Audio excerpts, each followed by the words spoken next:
जहां शेख बुलेटिन की शुरुआत बड़ी खबर से, गोंडा से बड़ी खबर, जहां पर भाजपा और सपा समर्थकों में भिड़ंत हो गया। दोनों पक्षों के बीच मारपीट और फायरिंग हुई है। मारपीट में दोनों पक्षों के दर्जन भर समर्थक घायल हुए। पुलिस ने दोनों पक्षों की तरफ से मामला भी दर्ज कर लिया है। मारपीट के विरोध में धरने पर बैठे बीजेपी के प्रत्याशी, कोतवाली गेट पर समर्थकों संग धरना दे रहे बीजेपी के प्रत्याशी अजय सिंह, और इसी के साथ पुलिस पर सपा प्रत्याशियों से मिली भगत का आरोप भी है। बीजेपी प्रत्याशी की मान मनोबल में जुटे अफसर। इसी के साथ कर्नेलगंज विधानसभा सीट से बीजेपी प्रत्याशी अजय सिंह, ये बड़ी खबर आप तक पहुंचा रहे। जिस तरीके से ये पूरा मामला सामने आया है, ऐसे में बीजेपी के समर्थकों में काफी ज्यादा रोष देखने को मिल रहा है। गोंडा से ये बड़ी खबर, बीजेपी और सपा आमने सामने नजर आई। दोनों पक्षों के बीच मारपीट और फायरिंग की है। सनसनीखेज यहाँ पर मामला सामने आया है। मारपीट में दोनों पक्षों के दर्जन भर समर्थक जख्मी भी हुए हैं। पुलिस ने दोनों पक्षों की तरफ से केस भी दर्ज कर लिया है। आगे की तफ्तीश लगातार जारी है। मारपीट के विरोध में धरने पर बैठे बीजेपी प्रत्याशी, तो ऐसे में बीजेपी के प्रत्याशी में आक्रोश साफ तौर पर देखा जा रहा है, रोष साफ तौर पर देखा जा रहा है। तो गोंडा से ये बड़ी खबर है, बीजेपी और सपा समर्थकों में ये भिड़ंत हुई है और ऐसे में दोनों पक्षों के बीच मारपीट और फायरिंग भी हुई है। तो आपको बता दें कि मारपीट में दोनों पक्ष आमने सामने नजर आए। पुलिस ने दोनों पक्षों की तरफ से केस भी दर्ज कर लिया और ऐसे में मारपीट के विरोध में धरने पर बैठे बीजेपी के प्रत्याशी यहां पर आक्रोशित नजर आ रहे हैं। ऐसे में धरना दिया जा रहा है। तो ये बड़ी खबर गोंडा से लगातार हम आप तक पहुंचा रहे हैं। जिस तरीके से ये पूरा मामला सामने आया है, तो इसका पर अधिक जानकारी के साथ हमारे साथ गोंडा से अभिषेक लाइव जुड़ चुके हैं। अभिषेक, जिस तरीके से ये पूरा मामला सामने आया और ऐसे में बीजेपी के कार्यकर्ताओं में काफी ज्यादा आक्रोश भी देखने को मिल रहा है, धरने पर बैठे हुए, क्या कुछ जानकारी फिलहाल?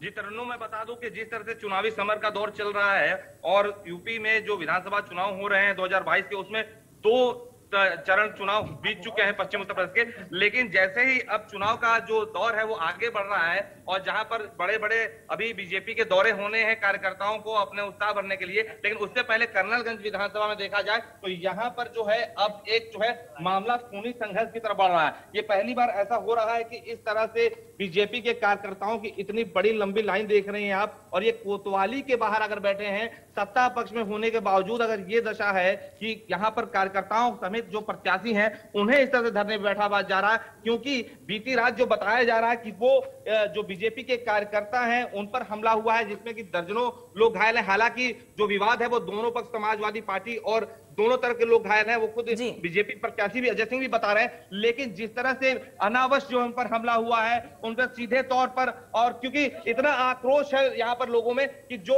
जिन पर हमला हुआ है वो भी यहाँ पर उनको भी लेकर के यहाँ आए हैं और सीधे धरना स्थल पर बैठ गए हैं कोतवाली के बाहर कि उन्हें न्याय चाहिए, क्योंकि ये आरोप लग रहा है बीजेपी के कार्यकर्ताओं और समर्थकों का कि कोतवाली कर्नलगंज में उनकी सुनवाई नहीं हुई है।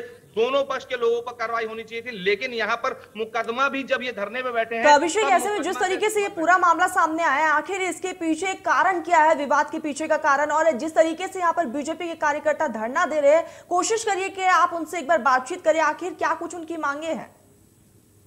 ये पूरा मामला अगर देखा जाए तो राजनीतिक वर्चस्व की लड़ाई का है, और यहाँ पर सीधे तौर पर देखें कार्यकर्ताओं समेत यहाँ पर बीजेपी के जो प्रत्याशी हैं अजय सिंह, वो खुद यहाँ पर धरने बैठ गए। उनसे सीधे मैं बात करने की कोशिश करूंगा कि बताएंगे कि क्या कारण रहा है कि इतनी बड़ी संख्या में आप लोग को यहाँ बैठना पड़ गया और कोतवाली के बाहर घेराव किया आप लोगों। मैं सामान्य किसान परिवार से हूँ। भारतीय जनता पार्टी ने मुझे प्रत्याशी बनाया। इसको लेके सामंती परिवार को ये चीज बहुत खराब लग रही है और वो मेरी हत्या करवाना चाह रहा है। लगातार 3 दिन से हमारी हत्या की साजिश रची जा रही है और हमारे कार्यकर्ताओं को उत्पीड़ित किया जा रहा है जगह जगह पे। इसी क्रम में कल रात में हमारे कार्यकर्ता पंकज मिश्रा के ऊपर जानलेवा हमला किया गया। उसको लेके हमारे कार्यकर्ता भी पहुंचे, बीच बराव करवाए, किसी तरह उनकी जान बचा के तब लेके आए। समाजवादी पार्टी कार्यकर्ताओं द्वारा पहले तहरीर देके मुकदमा लिखा दिया गया और हमारे कार्यकर्ताओं का कोई मुकदमा नहीं लिखा गया, जिसमें हम धरना बैठे तब हमारा मुकदमा लिखा गया। कितने लोग घायल थे उस वक्त अगर बता रहे हैं आप? दोनों पक्षों से मारपीट हुई? जी, उस पक्ष का मुझे नहीं पता है। हमारे तरफ के 4 लोग घायल हैं, जिसमें राममूर्ति सिंह पे तलवार से, धारदार हथियार से उन पे चोट पहुंचाई गई। तो क्या लगता है इसके पीछे क्या रंजिश है कि इस तरह से जो है इस चुनावी दौर में इस तरह से खूनी संघर्ष हो रहा है?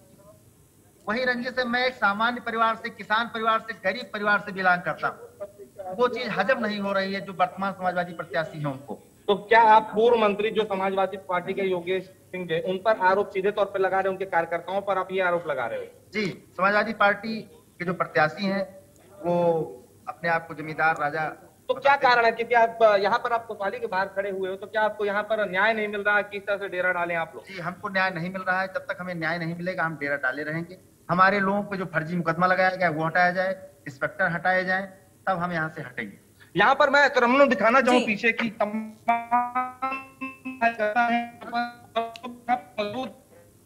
कोशिश करूंगा कि उन तक पहुंचने की कोशिश करें। में जो ये जो दौर चल रहा है उसमें क्या इस तरह की बात आएगी तो बताओ कि वो गाड़ी है जहाँ पर वो कार्यकर्ता है जो घायल है उसे यहाँ लाया गया है और वो गेट पर यहाँ बैठे हुए कोशिश करते हैं क्योंकि चोट खाए हुए हैं, इनको काफी चोटें लगी हुई हैं और सीधे तौर पे जो बात कही जा रही है इनको तलवार से हमला किया गया है और ये इस तरह से चोट खाए हुए हैं और जो सबसे गंभीर कह सकते हैं कि एक मामला है कि इस तरह से बिल्कुल अभिषेक, और ऐसे में यहाँ पर जिस तरीके से ये पूरा मामला सामने आया है और यहाँ पर एफआईआर वापस लेने की भी मांग कर रहे हैं और ऐसे में बीजेपी के कार्यकर्ताओं में साफ तौर पर रोष देखा जा रहा है। अभिषेक, तमाम जानकारी हम तक पहुंचाने के लिए, हमारे साथ जुड़ने के लिए आपका बहुत बहुत शुक्रिया।